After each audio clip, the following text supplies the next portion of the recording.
Joanna Valentinova Gad, Bulgara ta' 44 sena residenti f'San Pawl il-Bahar, wieġbet ħatja għal 4 minn 5 akkużi brabta ma' aċċident li seħ f'Baħariċċa u ħalla sewwieq ta' mutur fil-periklu tal-mewt. Il-mara li wieġbet mhux ħatja l-akkuża ta' sewqan bit-traskuraġni tinsab akkużata fost l-oħrajn li kkawżat ġrieħi gravi, kawża ta' negliġenza, li għamlet ħsara fuq il-mutur tal-vittma li saqet taħt xi influwenza u li kienet fis-sakra. Il-test tal-breathalyzer li sarala dakinhar wera li hi kellha livell ta' alkohol li kien 6 darbi tola mill-limitu permessibbli mill-liġi. Kif ħareġ minn xhieda fil-qorti filmat minn kameras tas-sigurtà u reweżat kif żvolġa l-aċċident. Intqal ukoll kif il-vittma fuq il-mutur kien wieqaf fuq il-giveaway meta Gad baqgħet dieħla fuqu, anke jekk ma jidhirx li kienet qed issuq b'veloċità eċċessiva.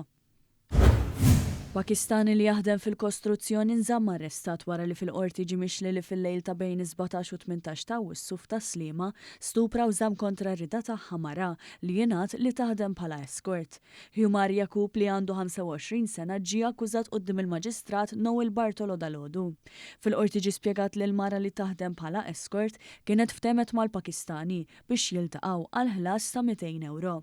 L-allegata vittma li ma tistax tissemma fuq ordni tal-qorti deċidiet li ma tipprovdix is-servizzi tagħha hekk kif l-imputat beda jġib ruħu b'mod vjolenti. Ingħad li hawn l-akkużat allegatament attakka u stupra waqt li żammilha ħalqa magħluq biex ma tkunx tista' tgħajjat.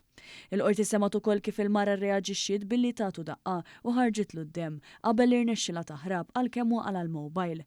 Wara li hi marret tagħmel rapport l-għassa waqt li indikat lill-pulizija fejn jgħix l-imputat. Jirriżulta li l-Pakistani kien diġà ngħata l-ħelsien mill-arrest brabta ma' każ ieħor li jinvolvi attività sesswali ma' minuri.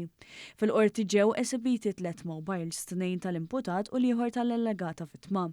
Ir-raġel wieġeb mhux ħati għall-akkużi miġjuba kontrih fosthom l-istupra, uża l-vjolenza u intimida li serqilha b'mod aggravat il-mobile ta' aktar minn 2300 euro u li kiser il-kondizzjonijiet tal-ħelsien fost oħrajn. L-avukati tad-difiża argumentaw li l-imputat kien diġà ħallas lill-mara u ma rridx tagħtih il-flus lura. Sa dan it-tant ma saret ebda talba l-ħelsien mill-arrest u għaldaqstant il-qorti ordnat li l-imputat jibqa' jinżamm arrestat. Il-każ ikompli.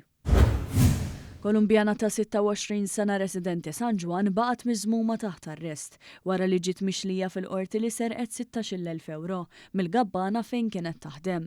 Valeria Danna Galega Milan kienet irrappurtata mill-sit il-gabbana stess u meta din intalbet murlassa din ġiet arrestata.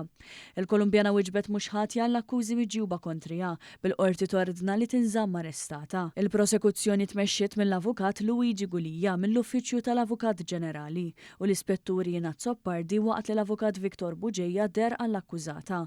L-avukati Mario Mifsud u Nikolas Mifsud irrappreżentaw lil sit il-gabbana.